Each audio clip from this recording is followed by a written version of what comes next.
É preciso ter empatia. Mas por quem? Quer saber? Então vem comigo.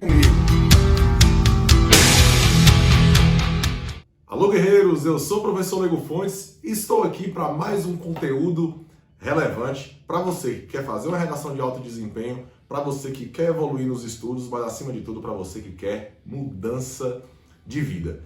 Eu falei de empatia e, como vocês sabem, o conceito de empatia é se colocar no lugar do outro, é compreender emocionalmente o outro, tentar projetar o lugar do outro e tentar olhar com os olhos dele. Mas antes de falar como é que esse conceito de empatia se encaixa nesse conteúdo que eu vou trazer, eu vou pedir para que você curta, compartilhe o conteúdo, se inscreva no canal, ative as notificações, porque toda semana temos aqui conteúdo relevante no canal relacionado aos estudos, mas fundamentalmente para a prova discursiva, que é a minha área. Bom, é preciso ter empatia. Lá no início do vídeo eu falei, mas é preciso ter empatia com quem?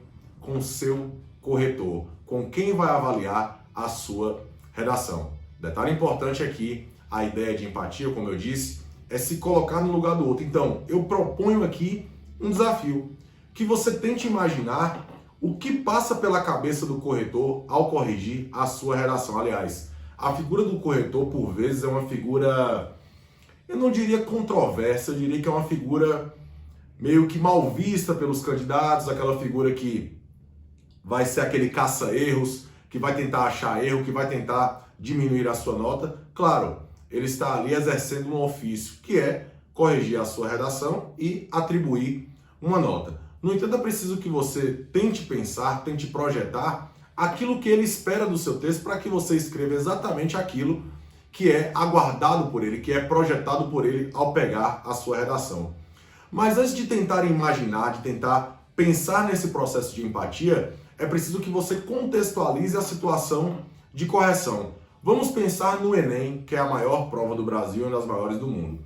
Para vocês terem ideia, no Enem 2020, diante de todo o contexto que nós estamos vivendo, ou que nós vivíamos aí na eclosão da pandemia da Covid-19, foram quase 3 milhões de redações corrigidas. Daí você vê o número vultoso de redações. Só para que vocês tenham uma ideia, o concurso da PRF, que é o concurso nacional, que é um dos concursos mais esperados, né, por quem é concurseiro, foram 303 mil inscrições, ou seja, 10% desse total. Eu estou falando do número de inscritos. O número de pessoas que tiveram a redação corrigida foram apenas 4.500 nesse concurso PRF organizado pela Sebrasp. No caso do Enem, foram quase 3 milhões de redações corrigidas. Então é um número muito grande. É claro que para que esse número de redações seja corrigido, é preciso uma grande equipe de corretores. Uma equipe muito bem treinada, uma equipe que vai corrigir muitas redações por dia. E aí começa o primeiro ponto. De acordo com a cartilha de correção do INEP de redação, um corretor corrige, em média, por dia, 100 redações. Então, guerreiro, imagine, talvez você não consiga projetar isso direito, mas eu, como corretor também, sinceramente, não me imagino corrigindo 100 redações por dia. É um número realmente muito, muito, muito, muito, muito grande. E é claro, quando você entende que um corretor ele tem 100 redações para corrigir, o tempo médio de correção dele ali varia entre 5 7 minutos de correção, então o olhar dele para a sua redação é um olhar muito rápido. É aquele olhar de quem já é treinado para colocar as competências de correção ali e a partir daí aferir os critérios de correção da sua redação e atribuir uma nota. Então não é uma tarefa fácil. Então imagine que seu texto será corrigido por 2 corretores e as bancas, em regra, né, são 2 corretores, até para evitar essa subjetividade de apenas uma correção, de ter uma espécie de segunda opinião. Geralmente as bancas colocam 2 corretores e a sua nota de redação vai ser a média aritmética desses 2 corretores. No caso do Enem, são 2 corretores, média aritmética na pontuação.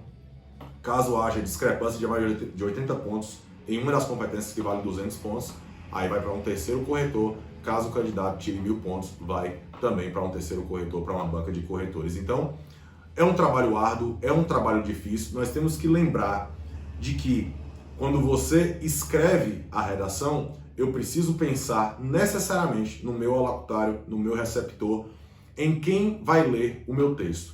Então, vamos tentar pensar peraí, esse cara que vai demorar entre 5 e 7 minutos para ler, que talvez minha redação seja a 99ª que ele vai corrigir, esse cara que já tá, esse cara ou esse professor, essa professora, que já vai estar bastante cansado, o que eu preciso escrever para atrair, para chamar a atenção dele, para que ele não veja meu texto como mais um, para que ele realmente olhe para o meu texto com bons olhos e possa atribuir uma boa nota. É claro, eu tenho que pensar sempre nas competências de correção. Eu tenho que buscar o atendimento a esses critérios de correção. Guerreiros, já falei em vários vídeos, já falei lá no meu Instagram, você pode seguir @LegoFontes, já falei na AniquilaCast lá no Spotify. Meus alunos, meus guerreiros sabem disso. Eu sempre digo que escrever uma redação de alto nível não exige talento, não exige que você tenha uma habilidade especial para escrever, exige que você atenda os critérios de correção. A partir do momento que você atende esses critérios, necessariamente você vai ter uma boa nota. Então é preciso pensar e analisar aquilo que ele espera de você a partir dos critérios de correção. E é claro, analisar o histórico da prova é muito importante também. Ver textos de pontuação alta, eu sempre indico para os guerreiros, ler redações de nota 1000 do Enem, por exemplo. Ali está o padrão máximo que a banca espera do candidato. Ali está, em tese, um texto que atende a tudo aquilo que o corretor espera. Então, é preciso que a gente pense nesse avaliador não como uma figura que quer me reprovar, mas é uma figura que espera algo do seu texto e que você precisa trazer isso dentro da sua redação. De modo que você também contextualiza a situação de correção. Então, vai ser alguém, como eu disse, que está cansado, que tem um número de redações para corrigir por dia, tem uma meta para ser batida, tem um prazo de entrega que é muito curto. Imagine, por exemplo, que geralmente o Enem acontece em novembro e os resultados têm que ser entregues em janeiro. Então, imagine a logística que envolve tudo isso. Então, existem prazos para serem corrigidos, até um espelho que é disponibilizado depois de um tempo que o resultado sai.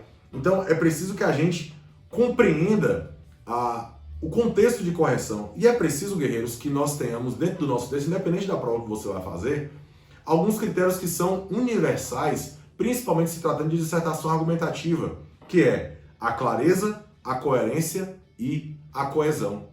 Basicamente, todas as provas de redação que envolvem texto dissertativo, e aí eu posso ampliar para o texto expositivo, eu posso ampliar para o estudo de caso, eu posso ampliar para a questão discursiva, todos eles vão exigir isso.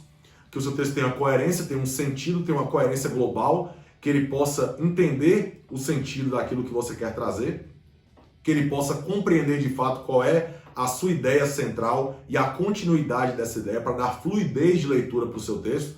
Então essa coerência é fundamental. A clareza, a objetividade, o entendimento do que a proposta de redação pede e você vai trazer isso dentro do seu texto, bem como também a questão da clareza, que o seu texto seja claro, que as palavras que você utiliza, que os termos que você utiliza, as expressões, os períodos, os parágrafos, o texto como um todo, ele possa ser absolutamente claro para o chamado leitor médio, que é o seu corretor. Lembrando que ele não tem a obrigação de ter conhecimentos específicos em absolutamente nada, portanto, quanto mais claro você for na correção, tanto melhor.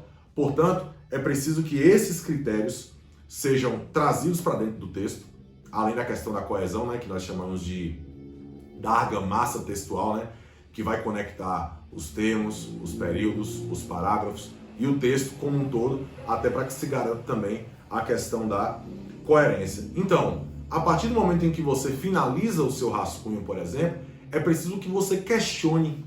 Peraí, quem vai ler meu texto vai entender o que eu disse? Meus argumentos estão claros, no caso da dissertação argumentativa? Eu atendi os critérios de correção? Eu estou sendo claro na minha análise? Eu estou sendo absolutamente o meu texto, ele é fluido, ele dá esse entendimento para quem está lendo. Então, esse é um ponto a ser questionado ao término do seu rascunho, porque depois que passou a limpo, já foi. E esse questionamento também, peraí, eu atendi a proposta, eu não fugi do tema, eu fiz o tipo textual que eles me solicitaram, o gênero textual que eles me solicitaram, eu coloquei aqui, no caso da dissertação argumentativa, argumentos consistentes, eu trouxe um repertório, eu tenho um projeto de texto consistente. Então, guerreiros, todos esses questionamentos têm que ser feitos na hora que o texto ele é finalizado. E eu sempre digo, e essa dica que é de ouro eu deixei para o final do vídeo, Assim que você termina o rascunho, é preciso que você faça pelo menos 3 revisões. 3 revisões. Por que eu estou dizendo isso? Essas 3 revisões vão garantir, ou em tese garantem, que você diminua a sua margem de erro. Então, por exemplo, terminei aqui o meu texto, terminei o meu rascunho, vou fazer, 20 questões da prova. Volto para o meu rascunho, dou uma olhada novamente, vejo se tem algo para ser corrigido, tanto do ponto de vista estético, gramatical, estrutural, argumentativo. Beleza, resolvi mais 30 questões, vou lá ao banheiro, passo água no rosto, tomo uma água, volto para o rascunho, dou mais uma olhada. Volto novamente para a minha prova, faço mais 30 questões, como alguma coisa, bebo uma água, vou ao banheiro, volto, olho para o rascunho novamente. Peraí, tenho a convicção de que terminei? Beleza, agora eu vou passar para a folha definitiva, porque aí você já tem a convicção de que você diminuiu ao máximo sua margem de erro. Faça essa experiência e me conte depois. Se você já fez essa experiência, coloque aí nos comentários se você já fez essas revisões e se em todas as revisões você fez alguma correção de um ponto, um acento, uma vírgula, se você fez esses ajustes que são necessários para que você consiga render no mais alto nível e, é claro, atingir aquele patamar mais alto da redação de alto nível. Mais uma vez peço para que vocês curtam, compartilhem, se inscrevam no canal, ative aí as notificações, compartilhe lá nos seus grupos de WhatsApp, de Telegram, de Clubhouse, da zorra toda, para que esse conteúdo possa chegar a mais pessoas e, é claro, fazer com que essas pessoas evoluam, que você evolua e, é claro, alcance o objetivo maior, que é a aprovação e a consequente mudança de vida. Eu sou o professor Lego Fontes, um abraço a todos, que tenhamos empatia e vamos para cima deles.